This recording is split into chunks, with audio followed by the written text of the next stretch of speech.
Breaking news आपण बघणार आहोत। लक्ष्मण हाकेंनी राज्य सरकारचा जीआर फाडलेला आहे। पुण्यातील महात्मा फुले वाड्यात हाके आणि इतर ओबीसी नेत्यांनी आंदोलन केलेलं आहे। याच आंदोलनादरम्यान हाके यांनी कालचा जीआर फाडलेला आहे। मराठा आरक्षणासाठीचा राज्य सरकारचा हा जीआर आहे, त्याची एक प्रत जी त्यांनी फाडलेली आहे। जीआर विरोधात पुण्यातील महात्मा फुले वाड्यामध्ये ओबीसी नेत्यांचं मौन आंदोलन सुरू आहे।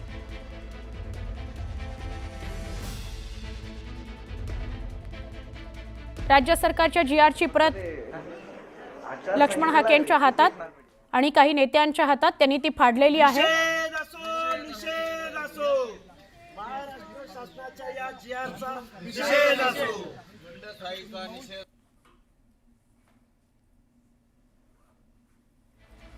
पुण्यामध्ये हे आंदोलन सुरू आहे। महात्मा फुले वाड्यात ओबीसी नेत्यांचं हे आंदोलन। लक्ष्मण हाकेंनी राज्य सरकारचा कालचा जीआर होता, ज्याची प्रत होती, ती फाडलेली आहे। खरं तर या नेत्यांमध्येच आपापसात थोडीशी मतभिन्नता दिसते आहे। छगन भुजबळ यांनी म्हटलंय की आम्ही वकिलाशी बोलून मग काय तो प्रतिक्रिया देऊ। तायवाडे यांनी म्हटलेलं आहे की याने काही नुकसान होणार नाही। लक्ष्मण हाकेंची वेगळी भूमिका आहे। आपण जाणून घेऊया या आंदोलनाविषयी। अभिजित पोते आमचे प्रतिनिधी, त्यांच्याकडून।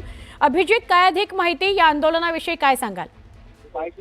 नक्कीच आपण पाहतोय की राज्य सरकारनं जो मराठा आरक्षणासाठी काल जीआर जो आहे तो काढला होता आणि तोच जीआर काढल्यानंतर ओबीसी समाजाचे नेते आता आक्रमक झालेले आहेत। कालपासून वेगळी भूमिका या सगळ्या ओबीसी समाजाच्या नेत्यांनी, मंगेश ससाणे असतील, लक्ष्मण हाके असतील, मृणाल ढोले पाटील असतील, छगन भुजबळ असतील, या सगळ्या ओबीसी नेत्यांनी वेगळी भूमिका मांडलेली आहे।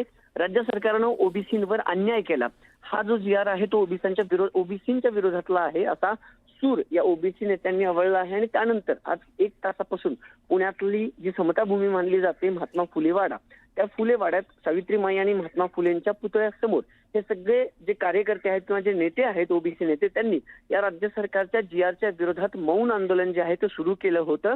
आणि त्याच आंदोलनादरम्यान जो जीआर जो आहे तो या राज्य सरकारनं काढला होता, तो जीआर या ओबीसी नेत्यांकडून फाडण्यात आलेला आहे। निषेध असो, सरकारचा निषेध असो अशी घोषणाबाजी करत जो जीआर काल काढला होता त्या जीआर जो आहे तो फाडण्यात आलेला आहे।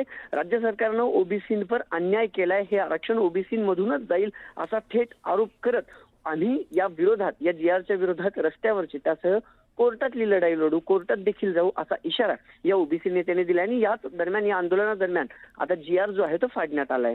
नक्की धन्यवाद माहिती दिल्याबद्दल।